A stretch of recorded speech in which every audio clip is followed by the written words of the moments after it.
ನಮಸ್ತೆ. Media focus ವೀಕ್ಷಕ ಮಿತ್ರರಿಗೆ ಸ್ವಾಗತ. ನಾನು ಶ್ರೀಪತಿ ಹೆಗಡೆ ಹಕ್ಲಾಡಿ.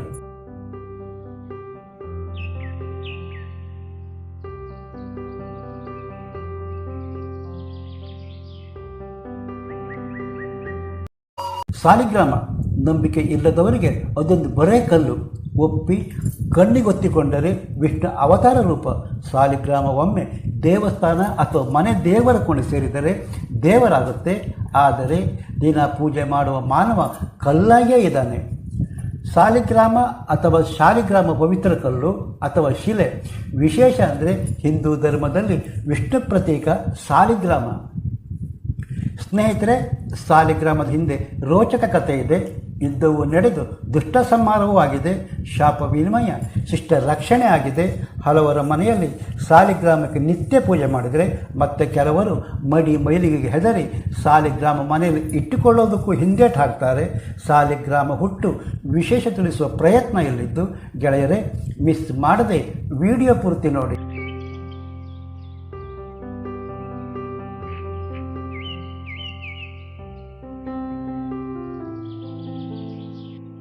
ಸಾಲಿಗ್ರಾಮ ಹುಟ್ಟು ನೇಪಾಳ ಗಂಧಕಿ ನದಿ ತೀರ, ವಿಶೇಷವಾಗಿ ನೇಪಾಳ ಮುಕ್ತಿನಾಥ ಪ್ರದೇಶದಲ್ಲಿ ಸಾಲಿಗ್ರಾಮಕ್ಕಾಗಿ ಭಕ್ತರು ಹುಡುಕಾಟ ಮಾಡೋದು ಸದಾ ಕಂಡು ಬರುವ ದೃಶ್ಯ. ಅಮೋನಿಯಾಯಿಡ್ ಪುರಾತನ ಜೀವಶಿಲೆ ರೂಪಾಂತರ ಸಾಲಿಗ್ರಾಮ. ಪೌರಾಣಿಕ ಹಿನ್ನೆಲೆ ಹೋದರೆ ಸಹಸ್ರಬಾಹು ಎಂಬ ರಕ್ಕಸನ ಕೊಲ್ಲಲು ವಿಷ್ಣು ಅವತಾರ ಎತ್ತಿದ. ಶಾಪದ ಪರಿಣಾಮ ಶಿಲೆಯಾದ ಎನ್ನುವುದು ಒಂದು ಕಥೆಯಾದರೆ, ಇನ್ನೊಂದು ಬೇರೆಯದ ಕಥೆ ಹೇಳುತ್ತೇನೆ. ತುಳಸಿ ಕೊಟ್ಟ ಶಾಪದಿಂದ ಮಹಾವಿಷ್ಣು ಸಾಲಿಗ್ರಾಮ ಶಿಲೆಯಾದನ. ತುಳಸಿ ಮತ್ತು ಸಾಲಿಗ್ರಾಮ ಪೌರಾಣಿಕ ಕಥೆ ಹಿಂದೂ ಪುರಾಣದಲ್ಲಿ ಉಲ್ಲೇಖ. ಜಲಂಧರ, ವೃಂದಾದೇವಿ ಮತ್ತು ವಿಷ್ಣು ತ್ರಿಯಾಂಗಲ್ ಸ್ಟೋರಿ. ತುಳಸಿ ಯಾನೆ ವೃಂದ ರಾಜಪತ್ನಿ ಅವತಾರ ಎನ್ನಲಾಗುತ್ತಿದ್ದು, ವೃಂದ ತನ್ನ ಪತಿ ಜಲಂಧರನ ಮೇಲೆ ಅತ್ಯಂತ ಪ್ರೀತಿ ನಿಷ್ಠೆ ಹೊಂದಿದ್ದರೆ ವೃಂದ ಪತಿ ಅಸುರಗುಣ ಸಂಪನ್ನ. ತುಳಸಿ ಜಲಂಧರ ಹೆಸರು ಜನರ ನಾಲಿಗೆಯಲ್ಲಿ ನಡೆಯುತ್ತೆ. ಯಕ್ಷಗಾನದಲ್ಲಿ ತುಳಸಿ ಜಲಂಧರ ಫೇಮಸ್ ಆಖ್ಯಾನವೂ ಹೌದು. ಜಲಂಧರನ ಹುಟ್ಟು ಶಿವನ ತಪಸ್ಸಿನ ಫಲ. ತಪಸ್ಸಿನ ಫಲದಿಂದ ಹುಟ್ಟಿದ ಮೇಲೆ ಕೇಳಬೇಕಾ, ಮಹಾಶಕ್ತಿಶಾಲಿ ಅಸುರರ ರಾಜ. ಎಲ್ಲ ರಕ್ಕಸರ ಹಾಗೆ ಇವನೂ ಇದ್ದ. ಇನ್ನು ಜಲಂಧರ ದೇವತೆಗಳ ಜೊತೆ ಯುದ್ಧ ಮಾಡದಿದ್ದರೆ ಆಗ್ತದಾ? ದೇವತೆಗಳ ಮೇಲೆ ಯುದ್ಧ ಸಾರಿದ. ಋಷಿ ಮುನಿಗಳಿಗೆ ಇನ್ನಿಲ್ಲದಂತೆ ಕಾಟ ಕೊಡೋದಕ್ಕೆ ಆರಂಭಿಸಿದ. ಒಟ್ಟಾರೆ ಜಲಂಧರ ಸಜ್ಜನ ಸಾಧು ಸಂತರ ಪಾಲಿಗೆ ದುಷ್ಟನಾಗಿ ಕಾಡಿದ.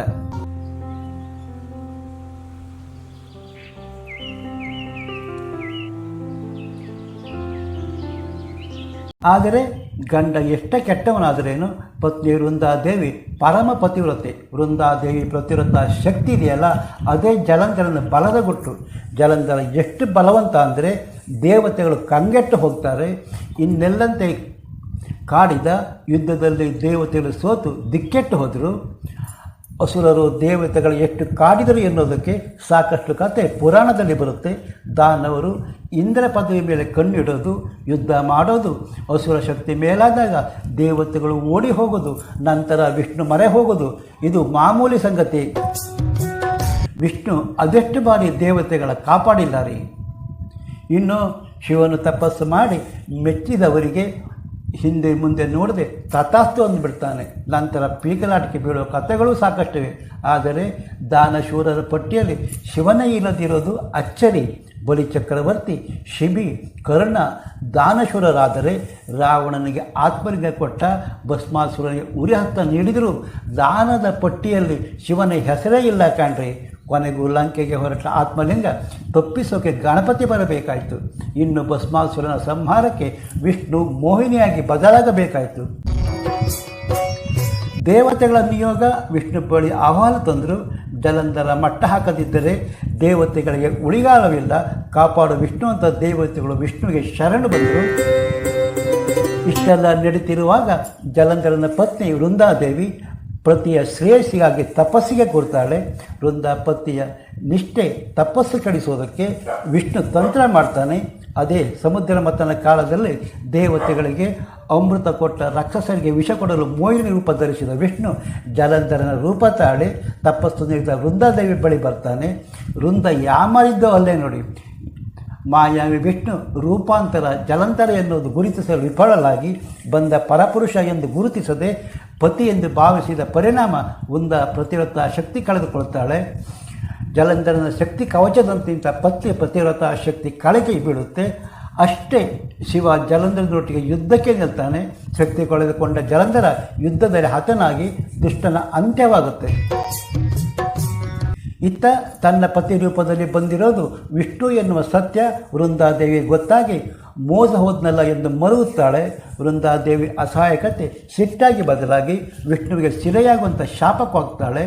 ವೃಂದಾದೇವಿ ಶಾಪದಿಂದ ವಿಷ್ಣು ಸಾಲಿಗ್ರಾಮ ಸಿರೆಯಾದ ಎನ್ನುವುದು ಪುರಾಣ ಕಥೆ. ಶಾಪ ಕೊಟ್ಟರೂ ವೃಂದಾದೇವಿ ವಿಷ್ಣು ಅನುಗ್ರಹಿಸುತ್ತಾನೆ. ವಿಷ್ಣು ವೃಂದಾದೇವಿ ಹರಸಿ, ಇನ್ನು ಮುಂದೆ ನೀನು ಪವಿತ್ರ ತುಳಸಿಯಾಗಿ ಜನ್ಮ ತಾಳು. ನನ್ನ ಪೂಜೆ ಮಾಡುವಾಗ ಯಾರು ಭಕ್ತಿಯಿಂದ ತುಳಸಿ ದಳ ಅರ್ಪಿಸುತ್ತಾರೋ ಅವರಿಗೆ ನನ್ನ ಅನುಗ್ರಹ ಸಿಗಲಿದೆ ಎಂದು ವರ ಕರುಣಿಸಿದ ಎನ್ನಲಾಗುತ್ತೆ. ವಿದೇಹ ರಾಜ್ಯದಲ್ಲಿ ಪ್ರಿಯಂವದ ಎಂಬ ಸುಂದರಿ ಗುಣವತಿ ಶ್ರೀಮನ್ನಾರಾಯಣನನ್ನು ಮೆಚ್ಚಿಸಿ ತನ್ನ ಮಗನಾಗಿ ಜನಿಸಬೇಕೆಂದು ಬಯಸ್ತಾಳೆ. ವಿಷ್ಣು ಅವಳ ಆಸೆ ಪೂರೈಸುತ್ತಾನೆ. ಪ್ರಿಯಂವದ ಮುಂದಿನ ಜನ್ಮದಲ್ಲಿ ಗಂಧಕಿ ನದಿ ರೂಪ ಪಡೆಯುವಂತೆ ಮಾಡಿ ಆ ನದಿಯಿಂದ ಸಾಲಿಗ್ರಾಮ ರೂಪದಲ್ಲಿ ವಿಷ್ಣು ಬನ್ನುವ ಎನ್ನುವ ಕಥೆಯೂ ಇದೆ. ಸಾಲಿಗ್ರಾಮ ವಿಷ್ಣು ಸ್ವರೂಪ. ಪ್ರಾಕೃತಿಕವಾಗಿ ಶಂಖ, ಚಕ್ರ, ಗದ, ಪದ್ಮ ರೂಪದಲ್ಲಿ ಸಾಲಿಗ್ರಾಮ ಕಂಡುಬರುತ್ತೆ. ಮನೆಯಲ್ಲಿ ಬಾಧೆ ನಿವಾರಣೆ, ಧನ, ಆರೋಗ್ಯ ಮತ್ತು ಶಾಂತಿಗಾಗಿ ಸಾಲಿಗ್ರಾಮ ಪೂಜೆ ಮಾಡ್ತಾರೆ. ಪೂಜೆ ಮಾಡಲು ಶುದ್ಧ ಜಲ ಅಥವಾ ಗಂಗಾ ಜಲದಿಂದ ಸಾಲಿಗ್ರಾಮ ಶುದ್ಧೀಕರಿಸಿ ತಿಲಕ ಹಚ್ಚಿ ಪುಷ್ಪ, ತುಳಸಿ ದಳ, ಪಂಚಾಮೃತ ಅಭಿಷೇಕ ಮಾಡಬೇಕು. ತುಳಸಿ ಇಲ್ಲದ ಸಾಲಿಗ್ರಾಮ ಪೂಜೆ ಅಪೂರ್ಣ. ಅಷ್ಟೋತ್ತರ ಶತನಾಮಾವಳಿ ಅಥವಾ ವಿಷ್ಣು ಸಹಸ್ರನಾಮ ಪಠಿಸಿ ಪೂಜಿಸೋದು ಕ್ರಮ. ಸಾಲಿಗ್ರಾಮ ಹಲವಾರು ರೀತಿಯಲ್ಲಿದೆ. ಪ್ರತಿ ವಿಧಕ್ಕೂ ವಿಶಿಷ್ಟ ಮಹತ್ವ. ನಾರಾಯಣ ಸಾಲಿಗ್ರಾಮ ಧನ ಮತ್ತು ಶಾಂತಿಯನ್ನು, ಲಕ್ಷ್ಮೀನಾರಾಯಣ ಸಾಲಿಗ್ರಾಮ ಪೂಜೆಯಿಂದ ಐಶ್ವರ್ಯ ಸುಖ ಪ್ರಾಪ್ತಿ, ಸುದರ್ಶನ ಸಾಲಿಗ್ರಾಮ ಕಷ್ಟ ನಿವಾರಣೆ ಮಾಡಿದರೆ, ವರಹ ಸಾಲಿಗ್ರಾಮ ಭೂಮಿ ರಕ್ಷಣೆ, ಕೃಷ್ಣ ಸಾಲಿಗ್ರಾಮ ಭಕ್ತಿ ಮತ್ತು ಪರಮಾತ್ಮನ ಅನುಗ್ರಹಕ್ಕೆ ದಾರಿ ಮಾಡಿಕೊಡುತ್ತೆ. ವಿಜ್ಞಾನ ಪ್ರಕಾರ ಕೆಲವು ಸಾಲಿಗ್ರಾಮ ಸೌಮ್ಯವಾದರೆ ಮತ್ತು ಕೆಲವು ಸಾಲಿಗ್ರಾಮ ಆಕ್ರಮಣಕಾರಿ. ಶಾಸ್ತ್ರ ಪ್ರಕಾರ ಚಕ್ರಶುದ್ಧಿ, ವಕ್ತಶುದ್ಧಿ, ಶೀಲಶುದ್ಧಿ, ವರ್ಣಶುದ್ಧಿಗೆ ಸಾಲಿಗ್ರಾಮ ಪೂಜಿಸಬೇಕಂತೆ. ನರಸಿಂಹ ಪಾತಾಳ ನರಸಿಂಹ, ಗಂಡಬೇರುಂಡ, ಮಹಾಜ್ವಾಲ, ಸನ್ಯಾಸ ಸಾಲಿಗ್ರಾಮ ಬ್ರಹ್ಮಚಾರಿಗಳು ಪೂಜಿಸಬೇಕಂತೆ. ಗೃಹಸ್ಥರು ವಿಷ್ಣು, ಸೀತಾರಾಮ, ಗೋಪಾಲ, ಶಾಂತಮೂರ್ತಿ ಸಾಲಿಗ್ರಾಮ ಪೂಜಿಸಲಿ ಎನ್ನುತ್ತೆ ಶಾಸ್ತ್ರ. ಉಡುಪಿ ಕುಂದಾಪುರದ ನಡುವೆ ಸಾಲಿಗ್ರಾಮ ಎನ್ನುವ ಊರು ಬರುತ್ತೇರಿ.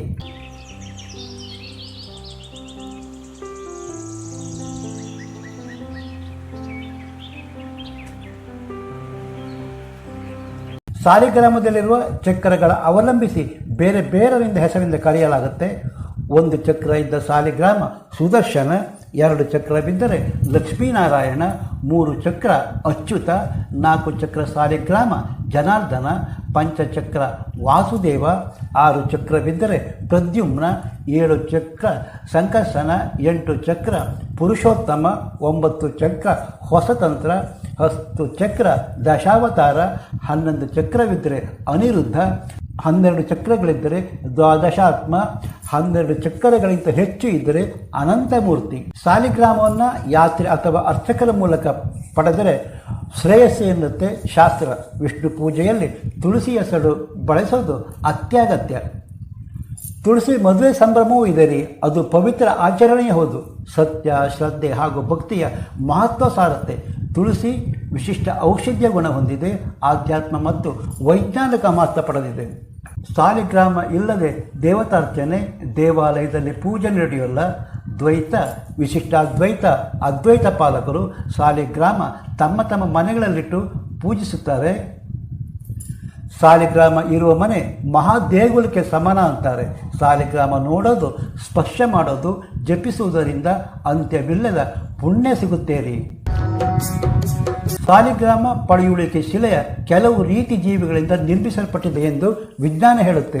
ಅಲಿ ಎಂಬ ಮೀನು ಚಳಿಗಾಲದಲ್ಲಿ ತನ್ನ ದೇಹದಿಂದ ಬಿಡುಗಡೆಯಾದ ರಾಸಾಯನಿಕ ವಸ್ತುವಿನೊಂದಿಗೆ ಚಿಪ್ಪು ನಿರ್ಮಿಸಿ ಅದರಲ್ಲಿ ವಾಸಿಸುತ್ತೆ ಎಂದು ಹೇಳಲಾಗುತ್ತೆ.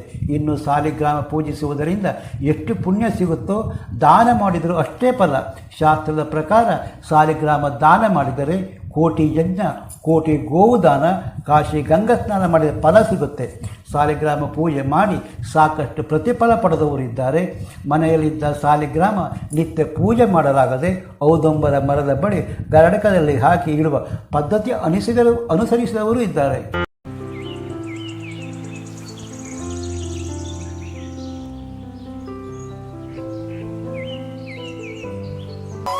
ವಿಡಿಯೋ ಇಷ್ಟವಾದರೆ ಮೀಡಿಯಾ ಪೋಕು ಸಬ್ಸ್ಕ್ರೈಬ್ ಆಗೋದು ಮರಿಬೇಡಿ.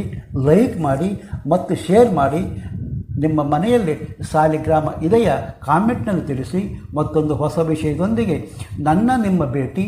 ಅಲ್ಲಿ ತನಕ ನಮಸ್ಕಾರ. ಜೈ ಕರ್ನಾಟಕ, ಜೈ ಹಿಂದ್.